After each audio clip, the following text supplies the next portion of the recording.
नमस्कार, मैं हूं अनीता शर्मा और आप सभी दर्शकों को डेली 24 भारत के पूरे परिवार की तरफ से स्वतंत्रता दिवस की हार्दिक शुभकामनाएं।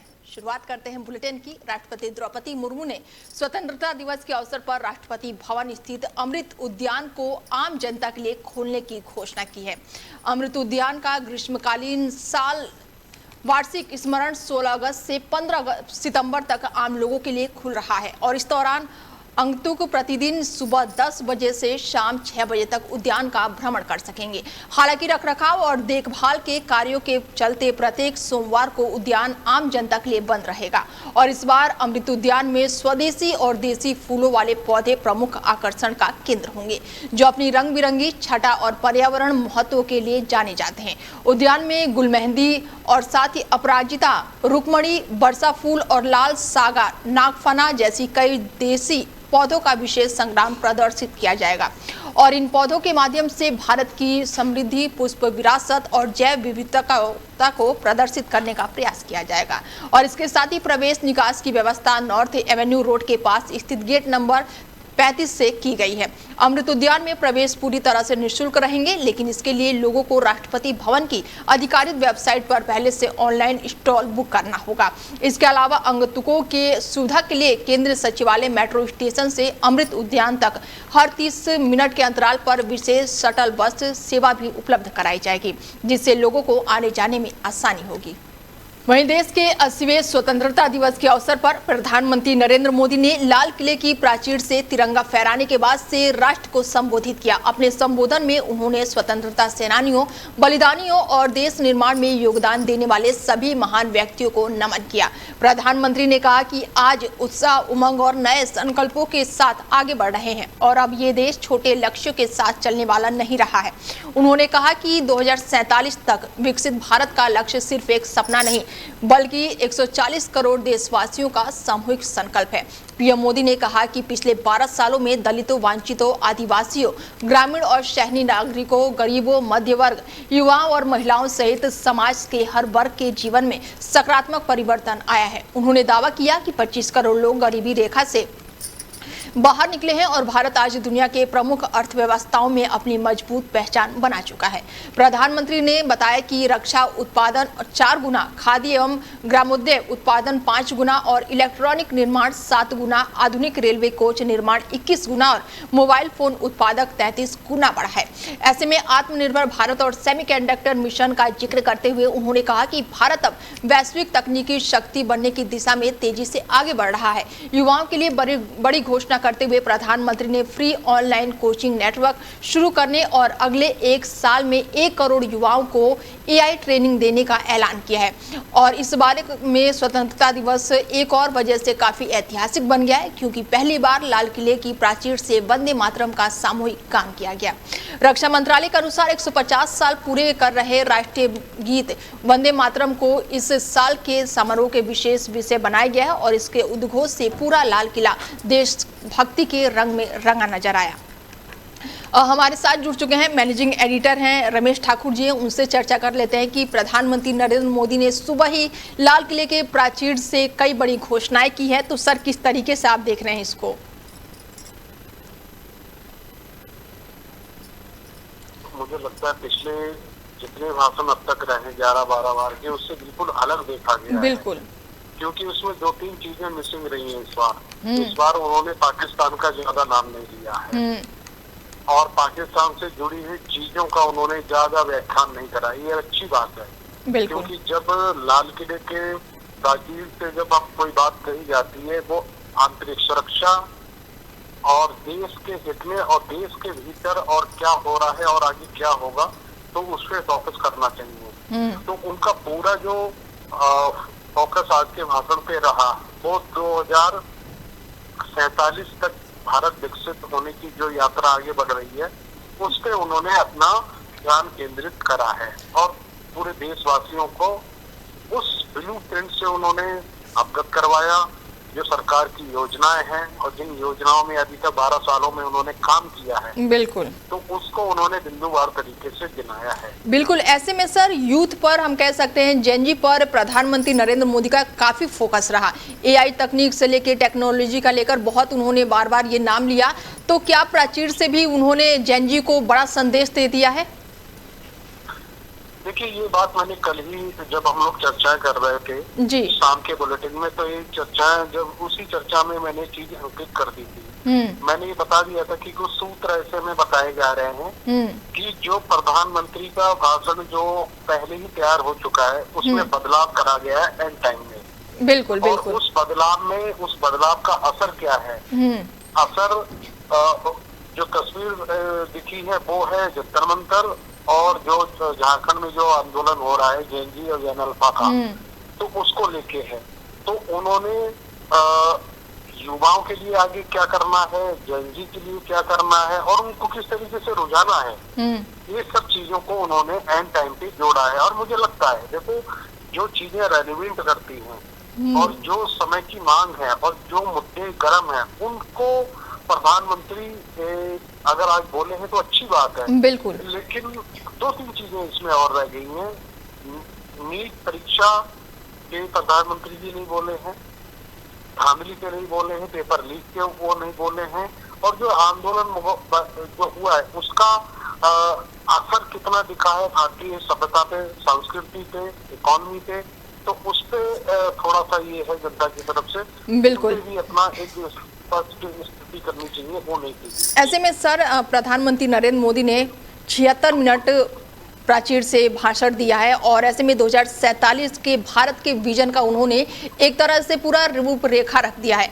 तो पिछले 80 साल हो गए भारत को आज़ाद हुए, आपको क्या लग रहा है, कुछ बदलाव दिख रहा है अभी तक?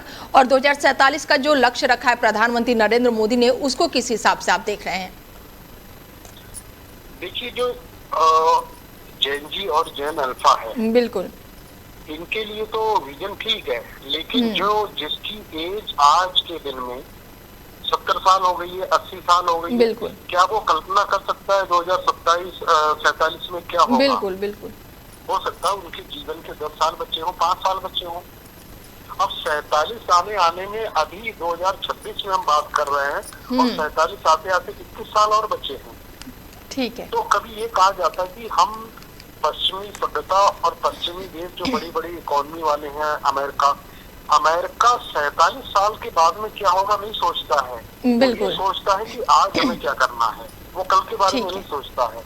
तो मुझे लगा इसमें हमारी जो सोच है उसको थोड़ा बदलाव करना चाहिए। ना सिर्फ हमें बदलाव करना चाहिए, बल्कि उन विजन को भी लेके चलना चाहिए जो मौजूदा समय की मांग है, सरकार है और जिसकी जरूरत है। ठीक है सर, बात करनी चाहिए, लेकिन हमारा जो ट्रैक रिकॉर्ड है तो उसी हिसाब से चलते हैं। ठीक है, जुड़ने के लिए बहुत शुक्रिया आपका। बता दें कि प्रधानमंत्री नरेंद्र मोदी ने लाल किले की प्राचीर से देश को संबोधित किया है। ऐसे में 2047 तक विकसित भारत का संकल्प फिर दोहराया है। भी एक बहुत बड़ा सपना देखा, दृढ़ संकल्प के साथ देखा है, नई ऊंचाइयों को छूने के लिए देखा है। और वो सपना है जब आजादी के 100 साल होंगे, 2047 में हम विकसित भारत बना के रहेंगे। 140 करोड़ देशवासियों के पुरुषार्थ से इस लक्ष्य को हमें हासिल करना है। और जब दुनिया की सबसे बड़ी आबादी वाला देश विकसित होने का संकल्प लेता है, तो ये दुनिया की नजरों में भी हमारे साहस का परिचायक बन जाता है। दुनिया हमारी तरफ देखने का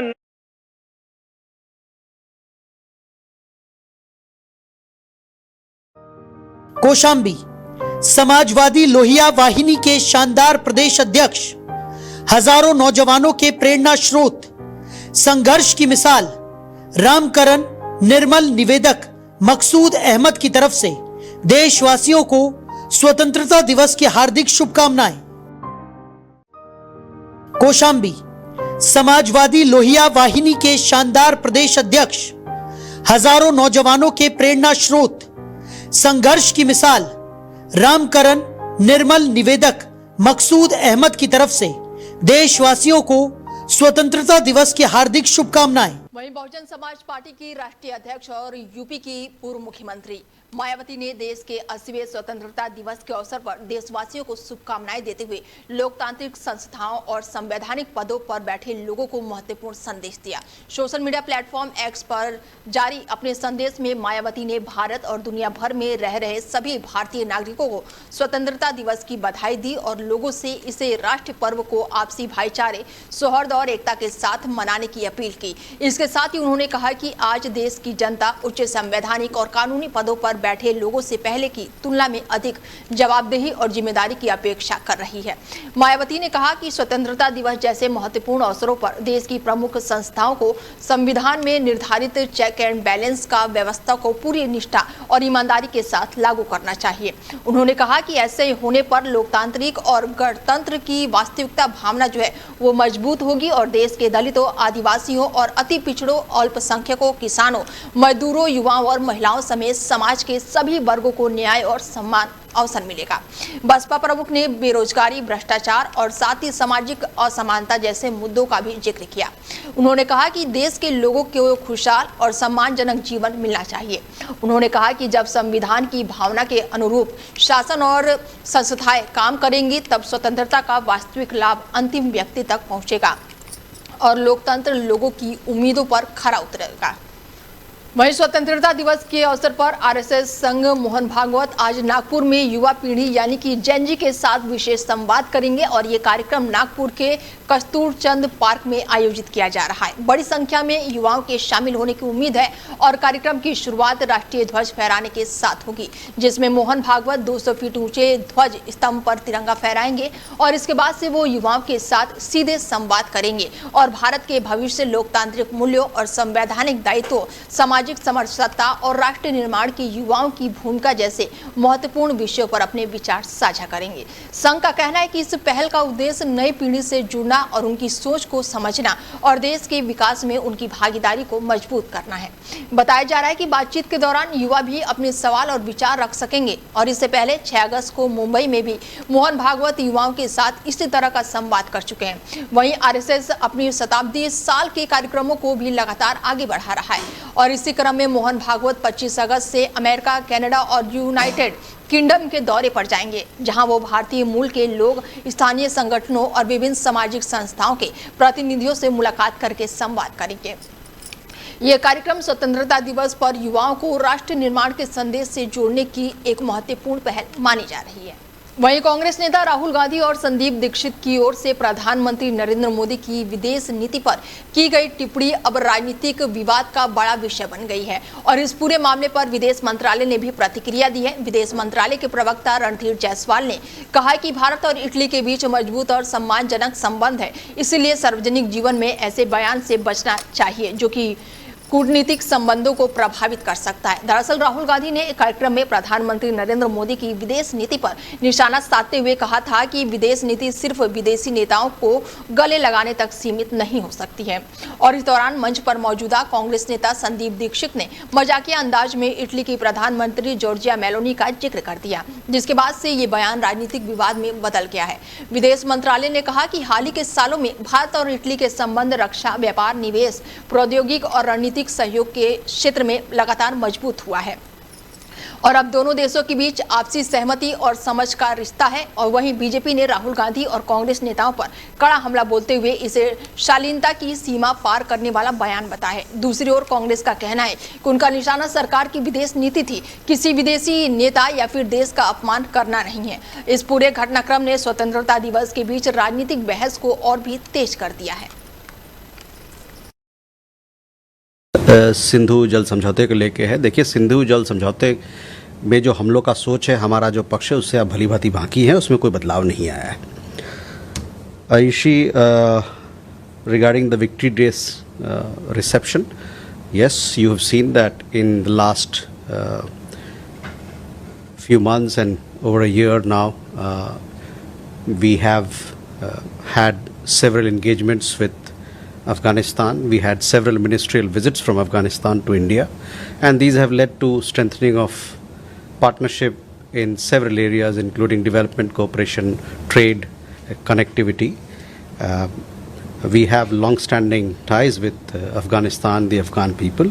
खबरों में आगे बढ़ते हैं और 80वें स्वतंत्रता दिवस के मौके पर खुद को युवाओं की आवाज बताने वाले कांग्रेस जनता पार्टी यानी कि सीजेपी ने बड़ा दावा करते हुए कहा कि शनिवार सुबह उनका अधिकारित इंस्टाग्राम अकाउंट अचानक से ही हटा दिया गया है। पार्टी के संस्थापक अभिजीत दीपके ने सोशल मीडिया प्लेटफॉर्म एक्स पर पोस्ट करके आरोप लगाया कि उनकी आवाज दबाने की कोशिश की गई है। उन्होंने कहा कि कांग्रेस जनता पार्टी का ऑफिशियल इंस्टाग्राम हैंडल हटा दिया गया है, लेकिन कुछ ही घंटों बाद पार्टी ने जानकारी दी कि अकाउंट दोबारा बहाल हो गया है और अब इसे सामान्य रूप से काम भी कर रहा है। बता दें कि सीजेपी ने आरोप लगाया कि स्वतंत्रता दिवस जैसे महत्वपूर्ण दिन पर उनकी डिजिटल मौजूदगी को निशाना बनाया गया है। हालांकि ये स्पष्ट नहीं हो पाया कि अकाउंट तकनीकी कारणों से हटाया गया था या फिर किसी शिकायत के बाद कार्रवाई हुई है। हाल ही के दिनों में अभिजीत दीपके देश भर में हो रहे छोटे छोटे छात्रों युवा आंदोलनों को लेकर लगातार मुखर हैं और ऐसे में जंतर मंतर पर हुए जैन आंदोलन के बाद से सीजेपी की चर्चा तेजी से बढ़ी है। दीपके ने हाल ही में दिए एक इंटरव्यू में कहा था कि सोशल मीडिया पर व्यंग और जनसरोकार के मुद्दों को उठाने के कारण उन्हें व्यापक समर्थन मिला है। वहीं उन्होंने नलासर बीसीआई विवाद समेत कई मुद्दों पर भी खुलकर अपनी राय रखी और अपने इंस्टाग्राम अकाउंट को लेकर उठे विवाद ने एक बार फिर सीजेपी को चर्चे का केंद्र बना दिया है। वहीं उत्तराखंड के चमोली जिले में स्थित पीपल कोटी टनल में हुए हादसे के बाद से राहत और बचाव अभियान लगातार जारी है। अधिकारियों के मुताबिक टीएचडीसी के निर्माणाधीन टनल के भीतर फंसे लोगों को सुरक्षित बाहर निकालने के लिए एनडीआरएफ, एसडीआरएफ, जिला प्रशासन और परियोजनाओं से जुड़ी तकनीकी टीम संयुक्त रूप से अभियान चला रही है। अब तक कई लोगों को सुरक्षित निकाला जा चुका है, जबकि टनल के भीतर फंसे विशेष 3 लोगों को बाहर निकालने का प्रयास जारी है। बचाव दल भारी मशीनों और विशेष उपकरणों की मदद से मलबा हटाने का काम कर रहा है ताकि फंसे हुए श्रमिकों तक जल्द से जल्द पहुंचा जा सके। प्रशासन का कहना है कि टनल के भीतर मौजूदा लोगों से संपर्क स्थापित करने और उनकी स्थिति को लगातार आकलन करने की कोशिश की जा रही है। टनल के बाद पूरे इलाके में चिंता का माहौल बना हुआ है। ऐसे में घटना के बाद से पूरा माहौल जो है वो काफी चिंताजनक देखने को मिल रहा है। राज्य सरकार ने भी हाल ही के मामले की निगरानी शुरू कर दी है और अधिकारियों को हर संभव संस्थान उपलब्ध कराने के निर्देश भी दिए। विशेषज्ञों की टीम टनल की संरचना और सुरक्षा स्थिति की भी परीक्षण कर रही है ताकि बचाव अभियान के दौरान किसी प्रकार की अतिरिक्त खतरा पैदा न हो। फिलहाल सभी एजेंसियों का फोकस टनल में फंसे 3 लोगों को सुरक्षित बाहर निकालने पर है और उम्मीद जताई जा रही है कि यह अभियान जल्दी सफल होगा। वहीं राजस्थान के नागौर जिले में पुलिस और एंटी नारकोटिक्स एजेंसी ने एक बड़ी कार्रवाई करते हुए करीब 100 करोड़ रुपए मूल्य की अवैध ड्रग फैक्ट्री का भंडाफोड़ किया है और इस मामले में सबसे चौंकाने वाली बात ये सामने आई है कि पूरे नेटवर्क का कथित मास्टरमाइंड 18 साल का युवक बताया जा रहा है, जिसने जल्दी अमीर बनने की लालच में अपनी नौकरी छोड़कर नशे के कारोबार की दुनिया में कदम रख दिया। जांच एजेंसियों के मुताबिक आरोपी ने सुनियोजित तरीके से अवैध ड्रग निर्माण का नेटवर्क खड़ा किया और बड़े पैमाने पर प्रतिवादी मादक पदार्थों के उत्पादन की व्यवस्था बनाई। छापेमारी के दौरान भारी मात्रा में रसायन, उपकरण और अन्य सामग्री बरामद की गई है, जिनकी कीमत करोड़ों रुपए आंकी जा रही है। पुलिस का कहना है कि इस अवैध कारोबार के तार दूसरे राज्यों तक भी जुड़े हो सकते हैं और पूरे नेटवर्क का गहनता से जांच पड़ताल भी अब हो रही है। शुरुआती जांच में सामने आया है कि आरोपी कम समय में अधिक पैसा कमाने के उद्देश्य से इस धंधे में उतरे हुए हैं। राजस्थान में हाल ही के महीनों में मादक पदार्थों के खिलाफ वहीं भारत के 80वें स्वतंत्रता दिवस के अवसर पर दुनिया भर से शुभकामनाएं मिल रही हैं और इसी क्रम में अमेरिका के विदेश मंत्री मार्को रूबियो ने भारत और भारतीय नागरिकों को स्वतंत्रता दिवस की बधाई दी है। उन्होंने कहा कि भारत और अमेरिका के संबंध लगातार मजबूत हो रहे हैं और राष्ट्रपति डोनाल्ड ट्रंप और प्रधानमंत्री नरेंद्र मोदी के बीच बेहतर तालमेल ने दोनों देशों की रणनीति साझेदारी को नई ऊंचाई तक पहुंचाया है। मार्को रूबियो ने रक्षा, ऊर्जा सुरक्षा, महत्वपूर्ण खनिज और आर्टिफिशियल इंटेलिजेंस, अंतरिक्ष सहयोग और व्यापार जैसे सहयोगों में बढ़ावा देने के उल्लेख भी किए हैं। उन्होंने कहा कि भारत और अमेरिका के बीच बढ़ते सहयोग न केवल दोनों देशों के लिए बल्कि पूरे हिंद महासागर क्षेत्र की सुरक्षा और समृद्धि के लिए भी महत्वपूर्ण है। वहीं स्वतंत्रता दिवस के अवसर पर ऑस्ट्रेलिया की राजधानी में भी भारतीय उच्चायोग में भी सूर्यपथ तिरंगा पहल के दौरान राष्ट्रीय ध्वज फहराया गया। दुनिया के कई देशों में भारतीय समुदाय और राजनयिक मिशनों द्वारा स्वतंत्रता दिवस उत्साह और गौरव के साथ मनाया गया। वहीं इंडोनेशिया के पूर्वी हिस्सा में शनिवार सुबह आए 7.7 तीव्रता के शक्तिशाली भूकंप ने लोगों में दहशत फैला दी है। यूरोपियन और सेंट्रल यानी कि भूकंप की तीव्रता जो है वो समुद्र के भीतर था और इसकी गहराई करीब 35 किलोमीटर दर्ज की गई है। भूकंप के तेज झटके कई इलाकों में महसूस किए गए थे, जिसके बाद लोग घरों और इमारतों से बाहर निकल आए और इस प्राकृतिक आपदा में अब तक 2 लोगों की जान जा चुकी है, जबकि कई अन्य लोग घायल बताए जा रहे हैं। और भूकंप के बाद से सुनामी की आशंका को देखते हुए अधिकारियों ने तटीय क्षेत्रों के लिए चेतावनी जारी की है और लोगों को सतर्क रहने की सलाह दी है। हालांकि हालातों को समीक्षा के बाद से कई इलाकों में चेतावनी वापस ले ली गई है और मुख्य भूकंप के बाद कई जगहों पर जो है वो लोगों के में भय का माहौल देखने को मिल रहा है। ऐसे में प्रभावित लोगों को मदद में प्रशासन जो है वो जुटा हुआ है। इंडोनेशिया प्रशांत महासागर के रिंग ऑफ फायर क्षेत्र में स्थित है, जहां पर टेक्नीशियन प्लाटो के सक्रिय के कारण अक्सर भूकंप आते रहते हैं और इसी वजह से ये क्षेत्र दुनिया के सबसे अधिक भूकंप प्रभावित इलाकों में से एक माना जाता है। भारत और श्रीलंका के बीच 2 मैचों की टेस्ट सीरीज का आगाज आज गाल इंटरनेशनल स्टेडियम में हो गया है और ये मुकाबला कई मायनों में बेहद ही खास माना जा रहा है, क्योंकि एक तरफ शुभमन गिल की कप्तानी में भारतीय टीम ने नई शुरुआत करनी है, तो दूसरी ओर ये भारत के टेस्ट क्रिकेट इतिहास में 600वां टेस्ट मैच भी है। स्वतंत्रता दिवस के मौके पर शुरू हुए इस मुकाबले पर दुनिया भर के क्रिकेट प्रेमियों की नजरें टिकी हुई है और गाल की पिच पर परंपरागत रूप से स्पेन गेंदबाजों को मदद मिली है और ऐसे में दोनों टीमों की रणनीति में स्पेन अहम भूमिका निभा सकता है। यह सीरीज आईसीसी विश्व टेस्ट चैंपियनशिप यानी कि 25-27 के लिहाज से भी काफी महत्वपूर्ण मानी जा रही है। भारत फिलहाल अंक तालिका में शीर्ष 2 स्थानों की दौड़ में बना रहा है, लेकिन मजबूत प्रदर्शन करना चाहता है, जबकि श्रीलंका भी घरेलू परिस्थितियों का फायदा उठाकर जीत दर्ज कराने की कोशिश करेगा। कप्तान शुभमन गिल ने मैच से पहले साफ कहा था कि टीम का लक्ष्य विश्व टेस्ट चैंपियनशिप फाइनल की दौड़ में बने रहने के लिए लगातार जीत हासिल करना है। जसप्रीत बुमराह की गैर मौजूदगी में भारत गेंदबाजी आक्रामक पर अतिरिक्त जिम्मेदारी होगी। वहीं श्रीलंकाई टीम भी अपने घरेलू रिकॉर्ड के दम पर भारत को कड़ी चुनौती देने के इरादे से मैदान में उतरी है। गाल में शुरू हुई ये टेस्ट जो है वो जंग आने वाले दिनों में रोमांचक मुकाबले के संकेत भी दे रही है।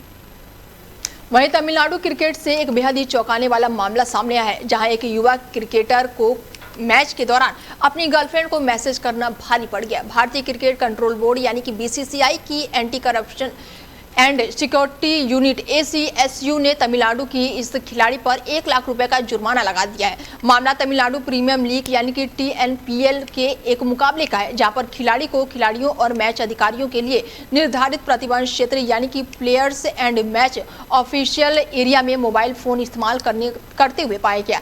जांच में सामने आया कि खिलाड़ी मैच के दौरान अपनी गर्लफ्रेंड को मैसेज कर रहा था। हालांकि जांच एजेंसी को उसके मोबाइल फोन में किसी बुकी या फिर मैच फिक्सिंग से जुड़े व्यक्तित्व से संपर्क का कोई भी सबूत नहीं मिला है।